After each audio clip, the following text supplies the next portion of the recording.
इसे भी समायोजित कर दिया गया है। और यह आप देख रहे हैं L40 तरल नोदक पर आधारित स्ट्रैप-ऑन बूस्टर। यह भी कोर बूस्टर के साथ व्हीकल असेंबली बिल्डिंग पर लाकर सावधानी पूर्वक संयोजित कर दिया जा रहा है। इस तरह कुल 4 L40 स्टेजेस में लगेंगे।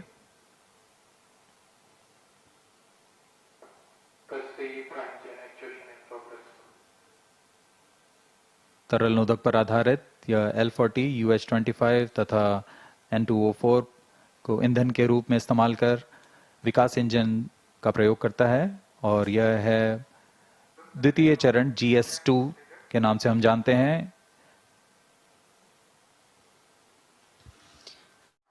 यह 3D इनसैट 3DS उपग्रह है जो पूर्ण समायोजित होकर परीक्षित होकर यहाँ समायोजन के लिए लाया गया है।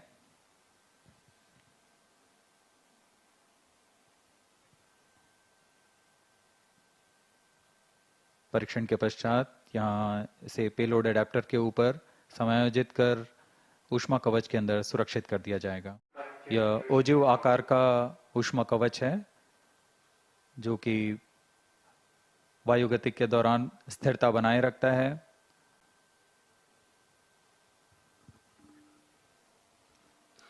यह पूर्ण संयोजित GSLV F-14 लॉन्च व्हीकल दृढ़ता से लॉन्च पैड पर खड़ा हुआ अपने अंतिम जांच के पश्चात प्रमोशन के लिए तैयार और अपने मिशन के लिए तैयार। सभी यहाँ उत्सुक प्रमोशन को देखने के लिए। T-8 minutes. इस प्रमोशन का घटनाक्रम कुछ इस प्रकार है। यहाँ उल्टी गिनती करते हुए T-4.8 सेकेंड्स पर तरल नोदक वाले 4 L40 स्ट्रैप-ऑन का प्रज्वलन शुरू होगा। उचित दाब की प्राप्ति होने पर LHRS launch hold and release system T-7 minutes को मुक्त कर दिया जाएगा और तभी T0 पर कोर बूस्टर S139 का प्रज्वलन शुरू होगा। इस समय प्रमोशन यान का प्रमोशन होगा और प्रमोशन मंच से उत्थापित होगा। प्रथम चरण लगभग 110 सेकंड तक प्रज्वलित रहकर यान को 40 किलोमीटर की ऊंचाई प्रदान करेगा, लेकिन L40 स्टेज 148 सेकंड तक प्रज्वलित रहेंगे। अब यान की ऊंचाई 70 किलोमीटर की होगी, तब प्रथम चरण को यान से पृथक कर दिया जाएगा। इस यान में द्वितीय चरण का प्रज्वलन पहले शुरू हो गया और पृथक के तुरंत बाद ही द्वितीय चरण का प्रज्वलन शुरू हो जाता है। इसे हम हॉट सेपरेशन कहते हैं। अब यान 70 किलोमीटर की ऊंचाई पर 2.28 किलोमीटर प्रति सेकंड के वेग के साथ अपने यात्रा जारी रखेगा और द्वितीय चरण का प्रज्वलन के 24 सेकंड के पश्चात 110 किलोमीटर की ऊंचाई प्राप्त कर लेने पर 6 मिनट्स यान से ऊष्मा कवच को पृथक कर दिया जाएगा। द्वितीय चरण अपना कार्यकाल 141 सेकंड का पूरा कर यान को 130 किलोमीटर की ऊंचाई पर ले जाएगा तथा यहाँ पर सापेक्ष गति होगी 4.76 किलोमीटर प्रति second. VHPP opened. -35 seconds. -30 seconds. L40 VSPP opened. Time program set. -25 seconds. GS2 VSPP opened. GS1 ignition. -20 seconds. -15 seconds.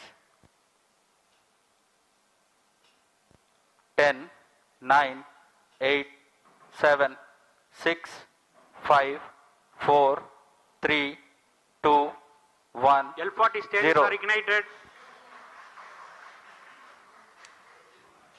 Plus 5 seconds. Lift off normal. A perfect lift-off. GSLV F-14 Plus 10 inside seconds. 3DS progressing towards its Stage destination. performance normal.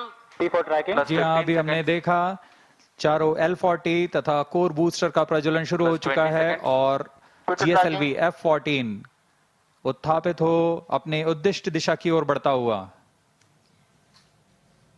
Clear sky. We can see the rocket, very beautiful. And from the mission control center here, we can hear the vibrato also.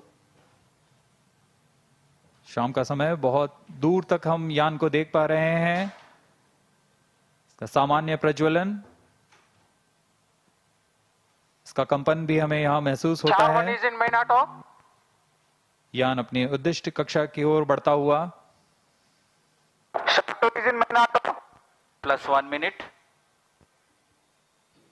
प्रथम चरण के core booster का प्रज्वलन काल 110 second के करीब होता है और इस दौरान यह 8400 किलो न्यूटन का प्रणोद उत्पन्न कर रहा है। First stage performance normal. प्रथम चरण में कोर बूस्टर तथा 4 L40 स्ट्रैप-ऑन बूस्टर सामान्य निष्पादन करते हुए। SP2 change over to SP2. Presently, the core booster and the 4 L40 strap-ons thrusting simultaneously.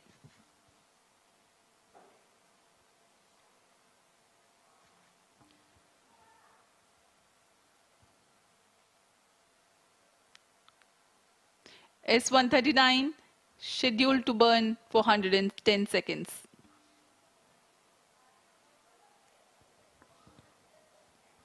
S39 stage ban out. Animated view में आप देख पा रहे हैं 4 L40 तथा core booster Plus 2 S139 minutes. प्रज्वलित है। First stage performance normal. Core booster अब बर्नआउट हो चुका है, उसका प्रज्वलन काल समाप्त हो चुका है, लेकिन L40 अभी भी जारी हैं। इन्हें 148 सेकंड पर बंद कर यान से पृथक कर दिया जाएगा। The 4 L40s thrusting presently. The launch vehicle is being tracked by the tracking station at Shar. 40 stages thrust cut off. First stage separated. Second stage ignited. Range operation निदेशक ने अभी इसकी पुष्टि की। प्रथम चरण को यान से सफलतापूर्वक पृथक कर दिया गया Close है loop guidance initiated. और उसके तुरंत बाद ही GS2 द्वितीय चरण का प्रज्वलन भी शुरू हो चुका है। Second stage performance normal.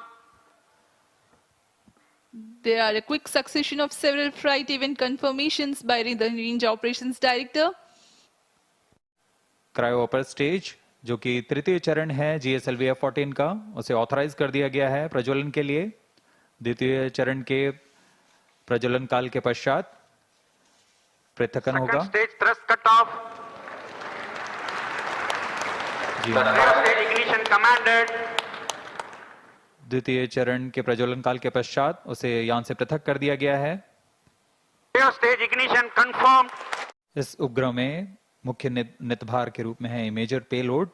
INSAT 3DS उपग्रह का यह नितभार एक मल्टी स्पेक्ट्रल इमेजर है जो पृथ्वी और उसके पर्यावरण की 6 तरंग वेवलेंथ में प्रतिबिंब लेने में सक्षम होगा। इस उपग्रह में 19 ट्रांसपॉन्डर पेलोड भी हैं। साउंडर पृथ्वी के वायुमंडल की लंबवत रूपरेखा तैयार करेगा और इसमें सम्मिलित हैं तापमान, आर्द्रता आदि सम्मिलित हैं। इसमें डेटा रिले ट्रांसपॉन्डर लगे हुए हैं जो स्वचालित डेटा संग्रह प्लेटफॉर्म में वैश्विक स्तर पर मौसम, जल तथा समुद्र विज्ञान के आंकड़ों को इकट्ठा कर एक जगह से दूसरी जगह रिले करने में सक्षम होंगे। इस उपग्रह में खोज और बचाव कार्य के लिए ट्रांसपॉन्डर लगे हुए हैं। इसमें बीकन ट्रांसमीटर हैं जो आपदा संदेशों को रिले Plus करता है 14 और minutes. चेतावनी संदेशों के लिए भी संवेदनशील है। UHF बैंड में वैश्विक कवरेज के साथ यह आपदा प्रबंधन में एक बहुमूल्य सहायक होगा। Cryo stage performance normal.